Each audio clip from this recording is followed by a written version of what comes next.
Good morning, dear students. Welcome to physics class. So, ಈಗ already ಒಂದಿಷ್ಟು ಚಾಪ್ಟರ್ಸ್ನ ನೀವು ಸ್ಟಡಿ ಮಾಡಿದ್ರಲ್ವಾ. Next chapter 11 real nature of radiation and ಮ್ಯಾಟರ್ನ ನೋಡ್ತಾ ಹೋಗೋಣ. So in that introduction to modern physics. So introduction to modern ಫಿಸಿಕ್ಸಲ್ಲಿ during the 19th and 20th century, 19th ಮತ್ತು 20th century ಆ ಒಂದು ಬಿಟ್ವೀನ್ ಟೈಮಲ್ಲಿ ಕೆಲವೊಂದು ರೆವಲ್ಯೂಷನರಿ ಡಿಸ್ಕವರೀಸು ಏನಾಯಿತು ನಮಗೆ ಆಯಿತು.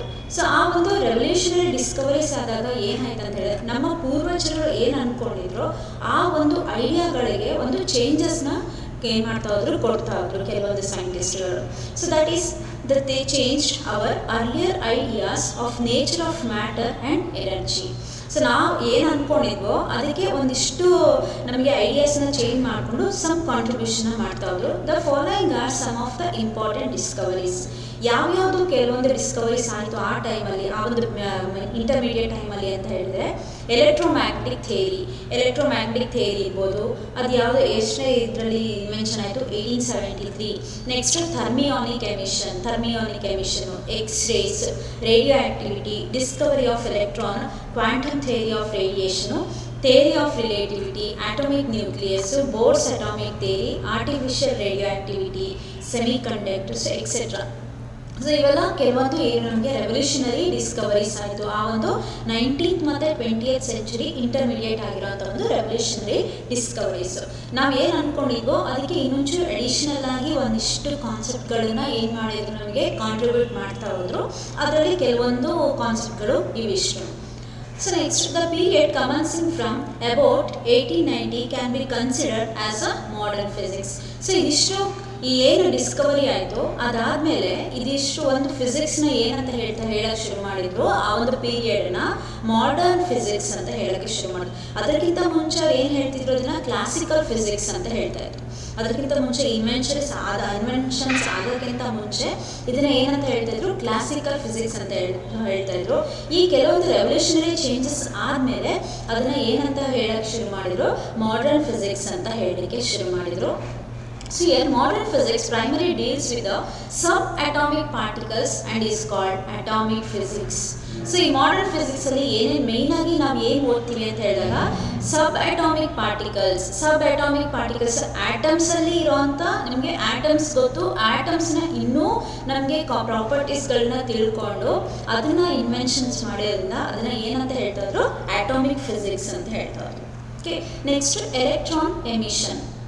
In metals, the loosely bound electrons move freely through the spaces between the atoms. So ಮೆಟಲ್ಸಲ್ಲಿ ಆ ಒಂದು ಎಲೆಕ್ಟ್ರಾನ್ಸ್ ಹೇಗಿರುತ್ತೆ, ಆ ಒಂದು ಎಲೆಕ್ಟ್ರಾನ್ಸು ಕೆಲವೊಂದು ವೇಲೆನ್ಸ್ ಎಲೆಕ್ಟ್ರಾನ್ಸ್ ಅಂತ ನಾವು ಏನು ಹೇಳ್ತೀವಿ. So they are freely or loosely bound ಅಂತ ಹೇಳ್ತೀವಿ ನಾವು. ಅಂದರೆ they are free to move anywhere in the atom. ಆ ಆಟಮಲ್ಲಿ ಏನು ಮಾಡ್ಬೋದು, ಎಲ್ಲಿ ಬೇಕಾದ್ರೂ ಆ ಒಂದು ಎಲೆಕ್ಟ್ರಾನು ಮೂವ್ ಆಗ್ಬೋದು. ಅದಕ್ಕೆ ರಿಸ್ಟ್ರಿಕ್ಷನ್ ಇಲ್ಲ, ಇಂಥಲ್ಲೇ ಇರಬೇಕು ಅನ್ನೋದು. So those electrons are called as free electrons ಅಂತ ಹೇಳ್ತೀವಿ. ಏನು ಹೇಳ್ತೀವಿ ನಾವು, ಆ ಒಂದು ಎಲೆಕ್ಟ್ರಾನ್ಗಳನ್ನ ಏನು ಹೇಳ್ತೀವಿ ನಾವು, ಫ್ರೀ ಎಲೆಕ್ಟ್ರಾನ್ಸ್ ಅಂತ ಹೇಳ್ತೀವಿ. ಎಲ್ಲ ಮೆಟಲಲ್ಲೂ ಕೂಡ ಏನಾಗ್ತಾ ಹೋಗುತ್ತೆ, ನಮಗೆ ಫ್ರೀ ಎಲೆಕ್ಟ್ರಾನ್ಸ್ ಇರುತ್ತೆ. ಆ ಫ್ರೀ ಎಲೆಕ್ಟ್ರಾನ್ಸ್ನ ನಾವು ಏನು ಹೇಳ್ತೀವಿ, ಆ ಫ್ರೀ ಒಂದು ಎಲೆಕ್ಟ್ರಾನ್ಸ್ ಏನಿರುತ್ತೆ ಎಲ್ಲಿ ಬೇಕಾದ್ರೂ ಆಟಮಲ್ಲಿ ಎಲ್ಲಿ ಬೇಕಾದ್ರೂ ಮೂವ್ ಆಗ್ತಾ ಹೋಗ್ಬೋದು. ಸಪೋಸ್ ಒಂದು 4 ಎಲೆಕ್ಟ್ರಾನ್ ಹೊರಗಡೆ ಇತ್ತು ಅಂತ ಹೇಳಿದಾಗ ಆಟಮಿನ ಹೊರಗಡೆ ಇರಬೇಕಾದ್ರೆ ಆಟಮ್ನ ಸುತ್ತಲೂ ಒಳಗಡೆನೇ ಏನು ಮಾಡಬೇಕು, ಅದು ಇಟ್ ಶುಡ್ ಮೂವ್, ಎಲ್ಲಿ ಬೇಕಾದ್ರೂ ಮೂವ್ ಆಗ್ಬೋದು. ಆ ಒಂದು ಎಲೆಕ್ಟ್ರಾನ್ಗಳನ್ನ ಏನು ಹೇಳ್ತೀವಿ ನಾವು, ಫ್ರೀ ಎಲೆಕ್ಟ್ರಾನ್ಸ್ ಅಂತ ಹೇಳ್ತಾ ಇರ್ತೀವಿ. ಬಟ್ ಈ ಫ್ರೀ ಎಲೆಕ್ಟ್ರಾನ್ಸು ಆ ಮೆಟಲಿನ ಒಳಗಡೆ ಇರತ್ತೆ ಬಿಟ್ಟರೆ ಹೊರಗಡೆ ಬರಲಿಕ್ಕೆ ಅದಕ್ಕೆ ಸಾಧ್ಯ ಇಲ್ಲ. ಆ ಮೆಟಲಿನ ಒಳಗಡೆನೆ ಎಲ್ಲಿ ಬೇಕಾದರೂ ಮೂವ್ ಆಗ್ಬೋದು ಆ ಒಂದು ಫ್ರೀ ಎಲೆಕ್ಟ್ರಾನ್ಸ್, ಬಟ್ ಹೊರಗಡೆ ಬರಲಿಕ್ಕೆ ಸಾಧ್ಯ ಇಲ್ಲ. ಸೊ ಹೊರಗಡೆ ಬರಲಿಕ್ಕೆ ಸಾಧ್ಯ ಆಗಬೇಕು ಅಂತ ಹೇಳಿದಾಗ we should supply some amount of ಎನರ್ಜಿನ ಕೊಟ್ಟರೆ ಮಾತ್ರ ಅದಕ್ಕೆ ಏನಾಗಕ್ಕೆ ಸಾಧ್ಯ, ಹೊರಗಡೆ ಬರಲಿಕ್ಕೆ ಸಾಧ್ಯ. So free electrons move only inside of the metal but they cannot come out of the surface. ಆ ಮೆಟಲ್ ಇದೆ ಅಂತ ಹೇಳಿದಾಗ ಆ ಮೆಟಲಲ್ಲಿ ಈ ಫ್ರೀ ಎಲೆಕ್ಟ್ರಾನ್ಸ್ ಹಿಂಗೆ ರಿವಾಲ್ವ್ ಆಗ್ತಿದೆ ಅಂತ ಹೇಳಿದಾಗ ಎಲ್ಲ ಒಂದು ಮೂವ್ ಆಗ್ತಿದೆ ಅಂತ ಹೇಳಿದಾಗ ಇಷ್ಟರ ಒಳಗಡೆ ಏನಾಗಬೇಕು, ದೇ ಶುಡ್ ಮೂವ್, ಅಷ್ಟರೊಳಗೆ ಮೂವ್ ಆಗಬೇಕು, ಬಿಟ್ಟರೆ ಅದು ಹೊರಗಡೆ ಬರಲಿಕ್ಕೆ ಸಾಧ್ಯ ಇಲ್ಲ ನಮಗೆ. Okay, because of the surface forces. If an electron escapes from a metal, it induces an equal positive charge on the surface. So ಆ ಒಂದು ಯಾವುದು ಎಲೆಕ್ಟ್ರಾನು ಮೆಟಲ್ ಸರ್ಫೇಸಿಂದ ಎಸ್ಕೇಪ್ ಆಯಿತು, ಹೊರಗಡೆ ಬಂತು ಅಂತ ಹೇಳಿದಾಗ ಅದೇ ಥರದೇ ಒಂದು ಪಾಸಿಟಿವ್ ಚಾರ್ಜ್ ಏನಾಗುತ್ತೆ ಅಲ್ಲಿ, ಆ ಒಂದು ಪಾಸಿಟಿವ್ ಚಾರ್ಜ್ ಕ್ರಿಯೇಟ್ ಆಗ್ತಾ ಇರುತ್ತೆ ಇಲ್ಲಿ. Okay, the positively charged metal surface pulls the electron back into the metal. Since electron is a negative charge carrier ಅಂತ ಗೊತ್ತಿದೆ ನಮಗೆ, ಆ ಒಂದು ಪಾಸಿಟಿವ್ ಚಾರ್ಜ್ ಏನಾಗಿರುತ್ತೆ ಆ ಎಲೆಕ್ಟ್ರಾನ್ ಹೊರಗಡೆ ಒಳಗಡೆ ವಾಪಸ್ ತಗೊಳಕ್ಕೆ ಏನು ಮಾಡುತ್ತೆ, ಟ್ರೈ ಮಾಡ್ತಾ ಹೋಗುತ್ತೆ. ಆ ಒಂದು ಫೋರ್ಸ್ನ ಸರ್ಫೇಸ್ ಫೋರ್ಸ್ ಅಂತ ಹೇಳ್ತೀವಿ ನಾವು.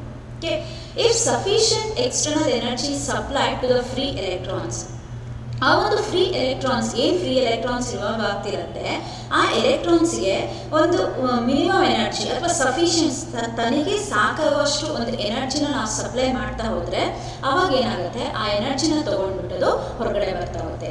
If sufficient external energy is supplied to the free electrons, they will come out of the metal surface. ಆ ಮೆಟಲ್ ಸರ್ಫೇಸಿಂದ ಏನು ಮಾಡ್ತಾ ಹೋಗುತ್ತೆ, ಹೊರಗಡೆ ಬರ್ತದೆ. The liberation of electrons from the surface of a metal is known as electron emission ಅಂತ ಹೇಳ್ತೀವಿ. ಈ ಥರ ಎಲೆಕ್ಟ್ರಾನ್ಸ್ ಲಿಬರೇಟ್ ಆಯಿತು ಅಥವಾ ಎಲೆಕ್ಟ್ರಾನ್ ಹೊರಗಡೆ ಬಂತು ಅಂತ ಹೇಳಿದಾಗ ಅದನ್ನ ಏನು ಹೇಳ್ತೀವಿ ನಾವು, ಆ ಕಾನ್ಸೆಪ್ಟನ್ನ ಎಲೆಕ್ಟ್ರಾನ್ ಎಮಿಷನ್ ಅಂತ ಹೇಳ್ತೀವಿ ನಾವು. Okay, the liberation of electrons from the surface of a metal is known as electron emission ಅಂತ ಹೇಳ್ತೀವಿ. ಓಕೆ, ಸೊ ಕಾನ್ಸೆಪ್ಟ್ ಅರ್ಥ ಆಯ್ತಾ? ಎಲೆಕ್ಟ್ರಾನ್ ಎಮಿಷನ್ ಅಂತ ಹೇಳಿದಾಗ ಒಂದು ಮೆಟಲ್ ಇದೆ ಅಂತ ಹೇಳಿದಾಗ ಆ ಮೆಟಲಲ್ಲಿ ಫ್ರೀ ಎಲೆಕ್ಟ್ರಾನ್ಸ್ಗಳಿರುತ್ತೆ. ಸೊ ಫ್ರೀ ಎಲೆಕ್ಟ್ರಾನ್ಸ್ನ ಯಾವ ಮೆಟಲ್ ಒಳಗಡೆ ಎಲ್ಲಿ ಬೇಕಾದರೂ ಏನು ಮಾಡ್ಬೋದು, ಮೂವ್ ಆಗ್ತಾ ಹೋಗ್ಬೋದು. ಓಕೆ, ಯಾವ ಡೈರೆಕ್ಷನ್ ಬೇಕಾದ್ರೂ ಮೂವ್ ಆಗ್ತಾ ಹೋಗ್ಬೋದು. But they cannot come outside of the metal surface. Metal ಸರ್ಫೇಸಿಂದ ಹೊರಗಡೆ ಬರಲಿಕ್ಕೆ ಅವಕ್ಕೆ ಸಾಧ್ಯ ಆಗಲ್ಲ. ಯಾಕೆ ಹೊರಗಡೆ ಬರಲ್ಲ ಅಂತ ಹೇಳಿದಾಗ due to the surface force. ಅಕಸ್ಮಾತ್ ಆ ಒಂದು ಎಲೆಕ್ಟ್ರಾನು ಹೊರಗಡೆ ಬರಲಿಕ್ಕೆ ಟ್ರೈ ಮಾಡ್ತು ಅಂತ ಹೇಳಿದಾಗ ಅಲ್ಲಿ ಎಸ್ಕೇಪ್ ಆಯ್ತು ಅಂತ ಹೇಳಿದಾಗ there is a creation of the positive charge. Positive charge create ಆಗಿದೆ ಏನು ಮಾಡ್ತಾ, ಎಲೆಕ್ಟ್ರಾನ್ನ ವಾಪಸ್ಸು ಕರ್ಕೊಳಕ್ಕೆ ಟ್ರೈ ಮಾಡುತ್ತೆ. ಅವಾಗ ಏನಾಯಿತು, ವಾಪಸ್ ಎಲೆಕ್ಟ್ರಾನ್ ಇಲ್ಲಿ ಒಳಗಡೆ ಬರಬೇಕು ಅಂತ ಅದು ಎಳೆಯುವಂಥ ಫೋರ್ಸು ಏನು ಮಾಡುತ್ತೆ, ಎಲೆಕ್ಟ್ರಾನ್ನ ಎಸ್ಕೇಪ್ ಆಗಲಿಕ್ಕೆ ಬಿಡಲ್ಲ. ಅದೇ ಎಲೆಕ್ಟ್ರಾನಿಗೆ ಒಂದು ಸ್ವಲ್ಪ ಸಫಿಷಿಯೆಂಟ್ ಎನರ್ಜಿ ಅಥವಾ ಕೆಲವೊಂದು ಮಿನಿಮಮ್ ಎನರ್ಜಿನ ನಾವು ಇದು ಮಾಡಿದಾಗ, ಸಪ್ಲೈ ಮಾಡಿದಾಗ ಆ ಒಂದು ಎನರ್ಜಿ ಕೊಟ್ಟ ಮೇಲೆ ಎಲೆಕ್ಟ್ರಾನು ಎನರ್ಜಿನ ತಗೊಂಡು ಏನು ಮಾಡುತ್ತೆ, ಮೆಟಲ್ ಸರ್ಫೇಸಿಂದ ಹೊರಗಡೆ ಬರುತ್ತೆ. So the liberation of the electrons from the metal surface is called as electron emission ಅಂತ ಹೇಳ್ತೀವಿ. Okay, next work function. The minimum energy which must be supplied to the electron so that it just come out of the metal surface ಅಂತ ಹೇಳ್ತೀವಿ. The minimum energy which must be supplied to the electron so that it can just come out of the metal surface. So ಈ metal ಇದೆ ಅಂತ ಹೇಳಿದಾಗ ಆ metal ಸರ್ಫೇಸಲ್ಲಿ ಈಗ electrons ಇರುತ್ತೆ. ಆ ಎಲೆಕ್ಟ್ರಾನ್ಸು ಆ ಮೆಟಲ್ ಸರ್ಫೇಸಿಂದ ಹೊರಗಡೆ ಬರೋಕ್ಕೆ ಎಷ್ಟು ಮಿನಿಮಮ್ ಎನರ್ಜಿ ಕೊಡ್ತೀವಿ, ಆ ಮಿನಿಮಮ್ ಎನರ್ಜಿನ ತಗೊಂಡು ಹೊರಗಡೆ ಎಕ್ಸಿಟ್ ಆಗತ್ತೆ ಅಥವಾ ಎಸ್ಕೇಪ್ ಆಗತ್ತೆ ಅಂತ ಹೇಳಿದಾಗ ಅದನ್ನೇನಂತ ಹೇಳ್ತೀವಿ ನಾವು, ವರ್ಕ್ ಫಂಕ್ಷನ್ ಅಂತ ಹೇಳ್ತೀವಿ. Okay, the minimum energy which must be supplied to the electrons so that it can just come out of the metal surface. Metal ಸರ್ಫೇಸಿಂದ ಜಸ್ಟ್ ಹೊರಗಡೆ ಬರಲಿಕ್ಕೆ ಎಷ್ಟು ಮಿನಿಮಮ್ ಅಮೌಂಟ್ ಆಫ್ ಎನರ್ಜಿ ಬೇಕೋ ಅದನ್ನು ಏನು ಹೇಳ್ತೀವಿ ನಾವು, ವರ್ಕ್ ಫಂಕ್ಷನ್ ಅಂತ ಹೇಳ್ತೀವಿ. ಸೊ ವರ್ಕ್ ಫಂಕ್ಷನ್ನು ಬೇರೆ ಬೇರೆ ಮೆಟಲ್ಸ್ಗೆ ಬೇರೆ ಬೇರೆ ವರ್ಕ್ ಫಂಕ್ಷನ್ಸು ಬರ್ತಾಗುತ್ತೆ. ಯಾಕಂದರೆ ಎಲ್ಲ ಮೆಟಲ್ಗಳು ಒಂದೇ ಥರ ಇರಲ್ಲ. ಸೊ ಈ ಮೆಟಲ್ ಅಂತ ನಾವು ಹೇಳಿಬಿಟ್ರೆ ಕಾಪರ್ ಬರುತ್ತೆ, ಅಲ್ಯೂಮಿನಿಯಂ ಬರುತ್ತೆ, ಸ್ಟೀಲ್ ಬರುತ್ತೆ ಅಲ್ವಾ. ಕೆಲವು ಮೆಟಲ್ಸ್ಗಳಲ್ಲೂ ಕೂಡ ನಾವು ಬೇರೆ ಬೇರೆ ಥರ ನೋಡ್ತೀವಿ.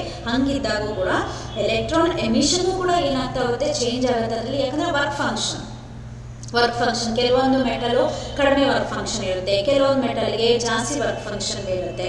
ಸೊ ಅದನ್ನು ಆ ಪ್ರತಿಯೊಂದು ಮೆಟಲ್ಗೂ ಕೂಡ ವರ್ಕ್ ಫಂಕ್ಷನ್ ಏನಾಗ್ತಾ ಹೋಗುತ್ತೆ, ಚೇಂಜ್ ಆಗ್ತಾ ಹೋಗುತ್ತೆ. Okay, next types of electron emission. To liberate the electrons from a metal surface, external energy must be supplied ಅಲ್ವಾ. ಎಕ್ಸ್ಟರ್ನಲ್ ಎನರ್ಜಿ ಏನಾಗಬೇಕು, ನಮಗೆ ಸಪ್ಲೈ ಮಾಡಬೇಕು. ಯಾಕಂತ ಹೇಳಿದ್ರೆ ಸುಮ್ಮನೆ ಮೆಟಲಲ್ಲಿ ಎಲೆಕ್ಟ್ರಾನ್ ಇದೆ ಅಂತ ಹೇಳಿದಾಗ ಎಲೆಕ್ಟ್ರಾನ್ ಹೊರಗಡೆ ಬರಲಿಕ್ಕೆ ಆಗಲ್ಲ. ಅಂದಾಗ ವರ್ಕ್ ಫಂಕ್ಷನ್ ಬೇಕು. ವರ್ಕ್ ಫಂಕ್ಷನ್ ಅಂದರೆ ಮಿನಿಮಮ್ ಎನರ್ಜಿ. ಆ ಮಿನಿಮಮ್ ಎನರ್ಜಿನ ಸಪ್ಲೈ ಮಾಡಿದಾಗ ಮಾತ್ರ ಎಲೆಕ್ಟ್ರಾನ್ ಏನಾಗೋಕ್ಕೆ ಸಾಧ್ಯ, ಮೆಟಲ್ ಸರ್ಫೇಸಿಂದ ಹೊರಗಡೆ ಬರಲಿಕ್ಕೆ ಸಾಧ್ಯ. Okay, depending on the type of the energy supplied, there are 4 types of electron emission. ಯಾವ ಥರ ಎನರ್ಜಿ ಸಪ್ಲೈ ಮಾಡ್ತೀವಿ ಅನ್ನೋದ್ರ ಮೇಲೆ 4 ಥರ ಏನು ಮಾಡ್ತೀವಿ ನಾವು, ಎಲೆಕ್ಟ್ರಾನ್ ಎಮಿಷನ್ನ 4 ಥರ ನಾವು ಡಿಸ್ಟ್ರಿಬ್ಯೂಷನ್ ಮಾಡ್ತಾ ಇದ್ದೀವಿ.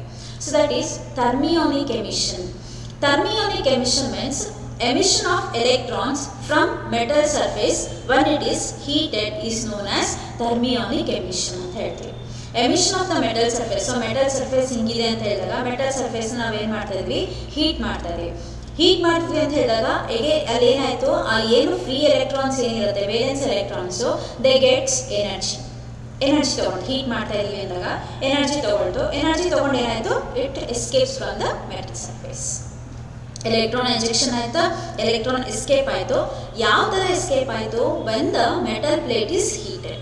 ಮೆಟಲ್ ಪ್ಲೇಟ್ನ ಹೀಟ್ ಮಾಡಿದಾಗ ಎಲೆಕ್ಟ್ರಾನ್ಸ್ ಏನಾಗ್ತಾ ಹೋಗುತ್ತೆ, ಎಜೆಕ್ಟ್ ಆಗುತ್ತೆ. ಆ ಒಂದು ಟೈಪ್ನ ನಾವೇನು ಹೇಳ್ತೀವಿ, ಥರ್ಮಿಯಾನಿಕ್ ಎಮಿಷನ್ ಅಂತ ಹೇಳ್ತಾ ಹೋಗ್ತೀವಿ. Thermionic emission of electrons from metal surface when it is heated is known as thermionic emission ಅಂತ ಹೇಳ್ತೀವಿ.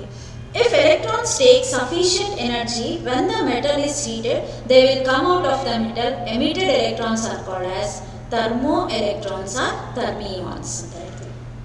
ಓಕೆ, ಥರ್ಮಿಯಾನಿಕ್ ಎಮಿಷನ್ ಅಂತ ಹೇಳಿದ್ರೆ ಮೆಟಲ್ ಪ್ಲೇಟನ್ನ ಹೀಟ್ ಮಾಡಿದಾಗ ಅಲ್ಲಿರೋಂಥ ವೇಲೆನ್ಸ್ ಎಲೆಕ್ಟ್ರಾನ್ಸ್ ಏನಿರ್ತಾವೆ, ವೇಲೆನ್ಸ್ ಎಲೆಕ್ಟ್ರಾನ್ಸು ಹೊರಗಡೆ ಬಂತು ಅಂತ ಹೇಳಿದಾಗ, ಸೊ ಆ ಪ್ರೋಸೆಸ್ನ ನಾವು ಏನು ಹೇಳ್ತೀವಿ, ಆ ಎಲೆಕ್ಟ್ರಾನ್ ಎಜೆಕ್ಟ್ ಆಗಿರೋಂಥ ಪ್ರೋಸೆಸ್ನ ಏನು ಹೇಳ್ತೀವಿ ನಾವು, ಥರ್ಮಿಯಾನಿಕ್ ಎಮಿಷನ್ ಅಂತ ಹೇಳ್ತೀವಿ. ಎಲೆಕ್ಟ್ರಾನ್ಸ್ ಎಜೆಕ್ಟ್ ಆಗಿರುತ್ತಲ್ವಾ, ಸೊ ಆ ಎಜೆಕ್ಟ್ ಆಗಿ ಹೊರಗಡೆ ಬಂದಿರೋಂಥ ಎಲೆಕ್ಟ್ರಾನ್ಸ್ನ ಏನಂತ ಹೇಳ್ತೀವಿ ನಾವು, ಥರ್ಮೋ ಎಲೆಕ್ಟ್ರಾನ್ಸ್ ಅಥವಾ ಥರ್ಮಿಯಾನ್ಸ್ ಅಂತ ಹೇಳ್ತೀವಿ ನಾವು. Okay, next photo electric emission. So photoelectric emissions. Photo means light. Emissions of electrons from a metal surface when electromagnetic radiation of suitable frequency is incident on the metal are known as photoelectric emission. So emission of electrons from a metal surface when electromagnetic radiation metal surface ಮೇಲೆ ಯಾವುದೋ ಒಂದು electromagnetic light. So photo means light. ಆ ಒಂದು electromagnetic radiation ನಾವಿಲ್ಲಿ ಏನು ಮಾಡ್ತಾ ಇದ್ದೀವಿ, ಕೊಡ್ತಾ ಇದ್ದೀವಿ ಅಂತ ಹೇಳಿದಾಗ, ಸೊ ಯಾವುದು ಕೊಟ್ಟರೆ ಅಲ್ಲೇನಾಯಿತು, ಅದ್ರ ಎನರ್ಜಿ, ಇದರಲ್ಲಿರುವಂಥ ಎನರ್ಜಿನ ತಗೊಂಡು ಎಲೆಕ್ಟ್ರಾನ್ಸ್ ಏನಾಗುತ್ತೆ, ಎಜೆಕ್ಟ್ ಆಗ್ತಾ ಹೋಗುತ್ತೆ. ಅದನ್ನು ಏನು ಹೇಳ್ತೀವಿ ನಾವು, ಫೋಟೋ ಎಲೆಕ್ಟ್ರಿಕ್ ಎಮಿಷನ್ ಅಂತ ಹೇಳ್ತೀವಿ. ಪರ್ಟಿಕ್ಯುಲರ್ ಎಲ್ಲ ಲೈಟೂ ನಾವು ಇದನ್ನ ಮೆಟಲ್ ಸರ್ಫೇಸ್ಗೆ ಎಲ್ಲ ಲೈಟನ್ನು ಬಿಟ್ಬಿಟ್ರೆ ಎಲೆಕ್ಟ್ರಾನ್ಸ್ ಎಜೆಕ್ಟ್ ಆಗುತ್ತೆ ಅಂತ ಇಲ್ಲ. ಅದಕ್ಕೆ ಒಂದು ಪರ್ಟಿಕ್ಯುಲರ್ ಫ್ರೀಕ್ವೆನ್ಸಿ ಇರುತ್ತೆ. ಇಷ್ಟೇ ಫ್ರೀಕ್ವೆನ್ಸಿ ಇರೋಂಥ ಲೈಟನ್ನು ಏನು ಮಾಡಬೇಕು, V should supply.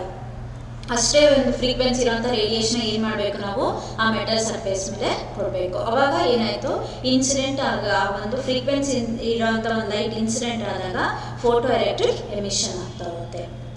Emitted electrons are called as photo electrons. Okay, ಅದನ್ನ ಏನು ಹೇಳ್ತೀವಿ ನಾವು, ಫೋಟೋ ಎಲೆಕ್ಟ್ರಾನ್ಸ್ ಅಂತೀವಿ. Next field emission means emission of electrons by the application of a strong positive electric field near the surface is known as field emission ಅಂತ ಹೇಳ್ತೀವಿ.